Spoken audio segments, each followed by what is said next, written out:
Now, usually people say it's not fair to judge others based off their worst moments in life. Do you feel like you're overrated? No. See, I shouldn't even be answering these questions because I feel like these motherfuckers are just trying to sabotage my character and not be aware of what I'm doing.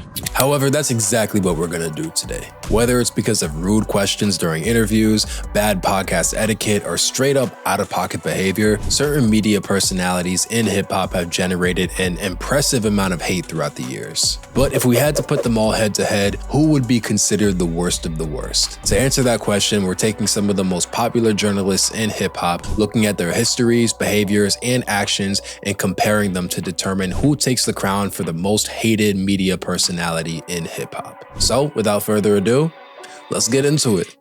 I wanted to slap you in your face. I'm just seeing you here, so I'm like, this is a tame environment, so I would keep it to my words. Our first contestant in the hate race is DJ Akademiks. Livingston George Allen, aka Akademiks, was born on May 17th in 1991 in Spanish Town, Jamaica, and immigrated to the US when he was 10 years old. He spent the rest of his childhood in New Jersey, eventually attending college at Rutgers and launching his first YouTube channel, DJ Akademiks, while a student. Through his channel's success and the success of other adjacent channels, he landed a seat as the co-host of Everyday Struggle with Joe Budden, which for its short run was one of the biggest and most successful hip-hop talk shows ever. Now, at this time, Ak hadn't fully developed his aggressive on-camera personality yet, but there were still a lot of things about him that got under people's skin. The first big thing being one of those adjacent channels I mentioned earlier, the War in Chiraq. This channel was dedicated to documenting the gang activity and violence that was running rampant in Chicago at the time. The savages in Chiraq, okay, they're determined to smoke on a pack a day because we all know a pack a day keeps the ops away. This was the first of Akademiks' actions that not only made Chicago turn against him, but a lot of hip-hop as well. Ak being an outsider in Chicago and the gang culture, mixed with the fact that the angle he took with the videos pit rival gangs against each other, which only furthered tensions in the city, led to a lot of sour feelings towards Akademiks. And that was made evidently clear when Everyday Struggle featured Chicago artist Vic Mensa on the show, who viciously tore into Ak on camera, telling him he wanted to slap him in the face and outright calling him a bitch. And I'm gonna tell you the truth, I really think you're a bitch.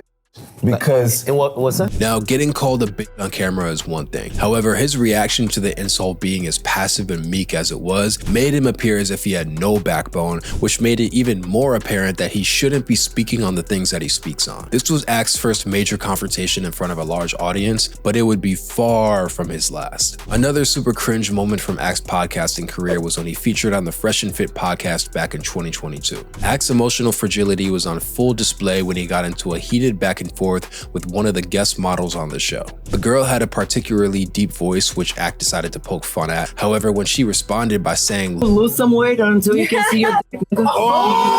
Ak completely lost control. And rather than letting it go, keeping the banter light, or responding in any type of rational way, he resorted to puffing out his chest, flexing his flabby arms by telling the woman to shut the up, and continually ranted about his bank account and net worth. Peeping how insecure and fragile he looked in this pod, he literally made Myron Gaines look like a sane, rational person. I didn't even know that was possible until I saw this. It just all looks bad for Ak. Now, a bunch of embarrassing moments on camera are definitely hits to his reputation, but it doesn't hurt nearly as much as some of his out of the studio antics. And boy, do we have quite the list of antics. There's honestly too many to list in this video, so we'll just hit a few highlights. Highlights like right after that Fresh and Fit recording, Ak being filmed in a Miami mall shouting and getting physical with his girlfriend. He repeatedly shouted at the top of his lungs, "I'm the prize," further drilling in the fact that he's deeply insecure at the core and overcompensates for his inadequate feelings every chance he gets. And it's very hard to believe that he would have that same type of energy towards a man in that situation,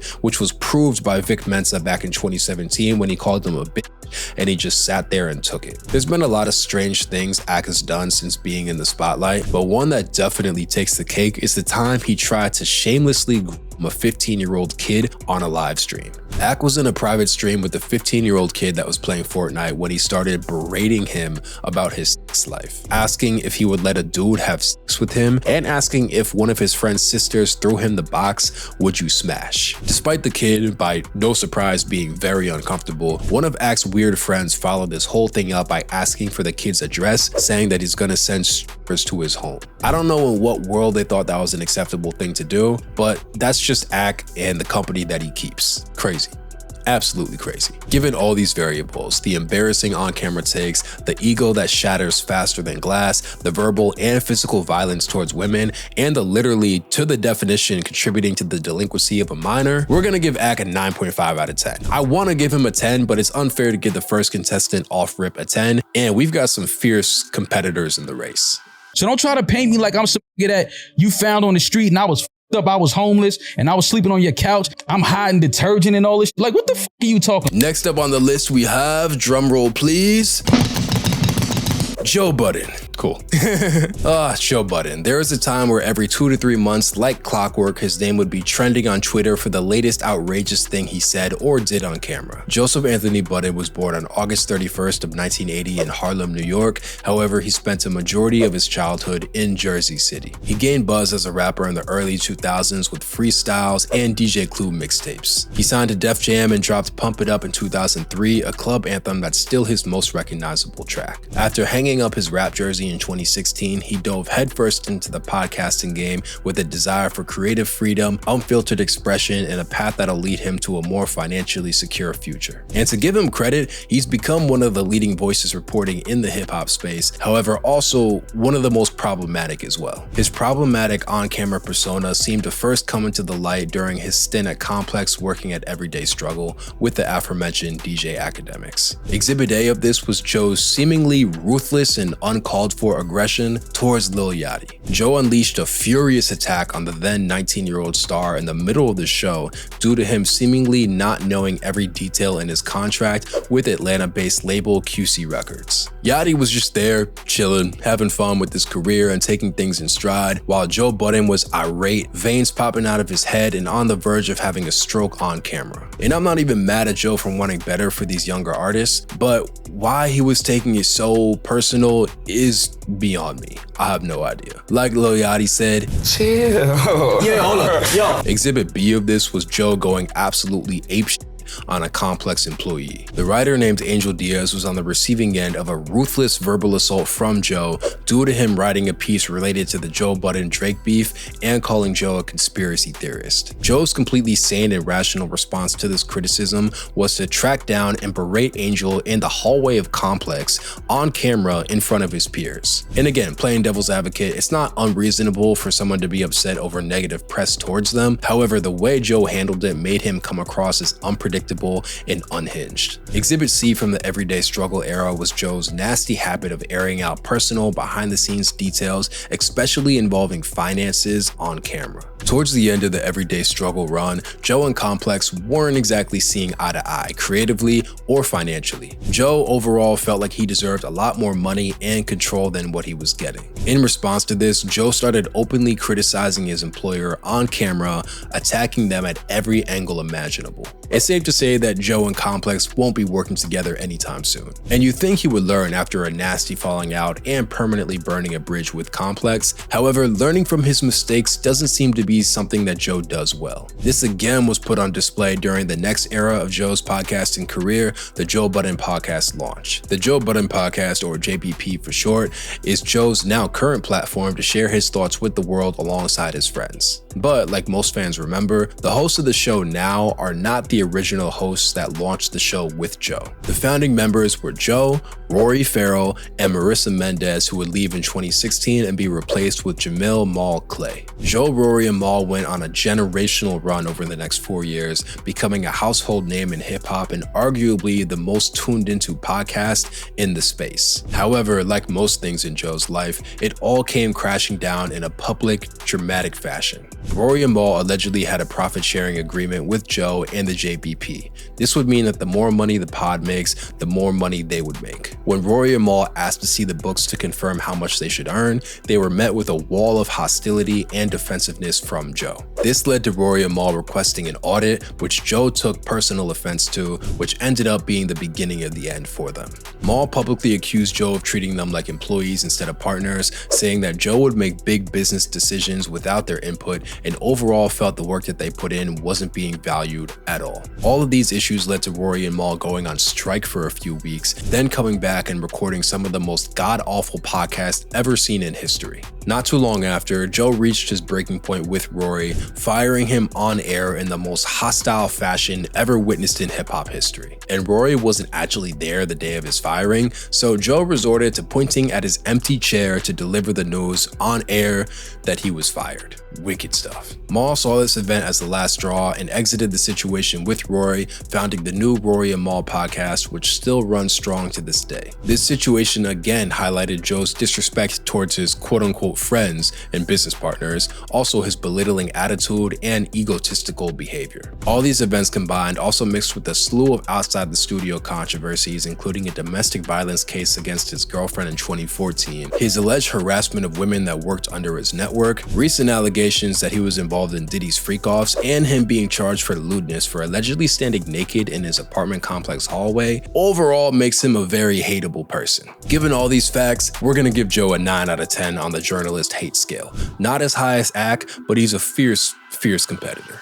Stop talking. I'm a podcaster. Why the would I stop talking? Stop talking. That's your problem. Why would I stop talking when I'm a podcaster? Our third contestant of the day is none other than Adam22. And man, oh man, we got a long list with this one. Adam Graham Mason was born on November 24th in 1983 in Nashua, New Hampshire. He got his start in the media space by running a BMX blog called The Come Up in the mid-2000s, which later led to him opening a bike store called Awesome on Melrose Ave in LA and launching the No Jumper podcast in the back of the store in 2015. No Jumper was at one point the hottest and most desirable hip-hop platform to get on, but at this point fell off massively, mainly as a result of Adam's controversies, which we're about to dive right into. Adam's questionable past came into light in 2018 when two women accused him of SA. One allegation from a woman only referred to as D stated that when she was 16, he began a relationship with her and later claimed that he abused and doxed her. On top of that, there's blog posts by Adam in which he wrote things alluding to the fact that he was into minors. One line was, quote, "She was 16, but come on man, look at her. If statutory is wrong, I don't want to be right." And that's how he got the nickname Adam16 online. This was a major turning point in how people perceived Adam, so much so that his major business partner Atlantic Records severed ties with No Jumper, citing that the situation made things uncomfortable for the label. The next reason people hate Adam22 with a passion is due to his perceived exploitative nature. Adam and No Jumper have a dark history of misleading and mistreating guests and employees of the platform. In a Rolling Stone expose, one of the women who accused Adam of SA claimed that she was asked multiple times to participate in a scene with him and his wife Lena the Plug. When she declined, she was treated horribly by Adam and taken advantage of by No Jumper, with the platform selling merch with her likeness with zero compensation to her. Other guests have claimed that they were misled about what a No Jumper appearance would entail, like thinking it was just a music interview show just to later on be asked for sexual favors. And that's a rude awakening for someone just looking to promote an album. For the employees of No Jumper, several of them have made statements about how the company has toxic work culture, including things like being pressured to provoke drama and having internal conflicts being encouraged for content. Adam was out here treating everyone in his vicinity as poorly as they would allow, leading lots of people to view him as careless, narcissistic, and manipulative. More examples of Adam's careless personality is how foul he did one of his longtime hosts and friends, Lil Housephone. No Jumper had done a podcast with a transgender guest named Gracie Jane, who during the pod described a sexual encounter she had with Housephone. Housephone repeatedly asked Adam to edit that part out of the pod, which Adam said that he would tell the editors to do. However, when it aired, that part was still in the episode. This outing led to a sit-down confrontation between Adam and Housephone on camera, where Adam's continued insensitivity and defensiveness mixed with a comment about how he paid for Housephone's mom's funeral led to Housephone to throw a drink drink at Adam and attempt to fight him on camera. And this has been the common theme with Adam. Whether intentional or not, he does something foul, then digs his heels in, then gaslights the person that he did dirty. All these events cause people to see him as a manipulative person who only cares about his bottom line and is willing to use anyone and everyone to get to his personal goals. Loyalty and respect aren't words in Adam's book. So with Adam, we have the gross mistreatment of employees and guests, SA allegations, a culture vulture attitude, a toxic work culture, zero sense of loyalty, and the whole like Lena cuck thing, which isn't really like rude or foul, but it's just like what are you doing type thing. It's just weird. We're gonna have to tie Adam up with Akademiks. 9.5 out of 10 on the hate scale. That may be generous though. We'll revisit the rankings later because Adam did a lot. He did a lot. Now, there's definitely a lot more journalists we can get into, but unfortunately that would make this video way too long. So I just wanted to list a few honorable mentions real quick. First being Charlamagne the God, whose abrasive, confrontational style of interviewing has drawn lots of praise and attention, but equally as much hate and disdain. This style, along with some crazy out-of-pocket statements towards guests like Logic and Post Malone, mixed with the fact that people with real controversies and serious unaddressed allegations Charlamagne did not push against, that earned Charlamagne a good 7 out of 10 on the hate scale, I would say. That's comfortable. The second being DJ Vlad, the owner of Vlad TV. Repeated moments of him asking incriminating questions towards his guests and hyperfixating on controversy, along with constantly interrupting his guests in the most annoying way imaginable, has made him a solid mention.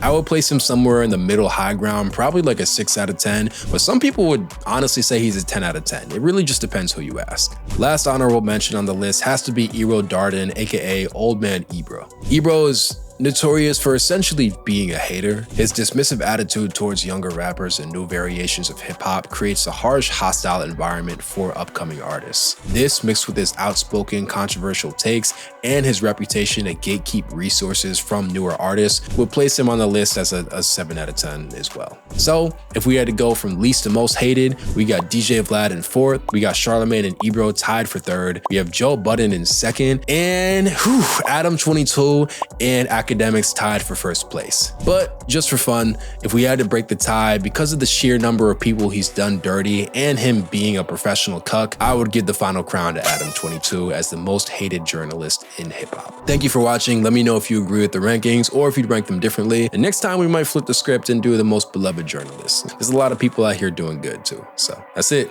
Stay tuned. More rap lore on the way.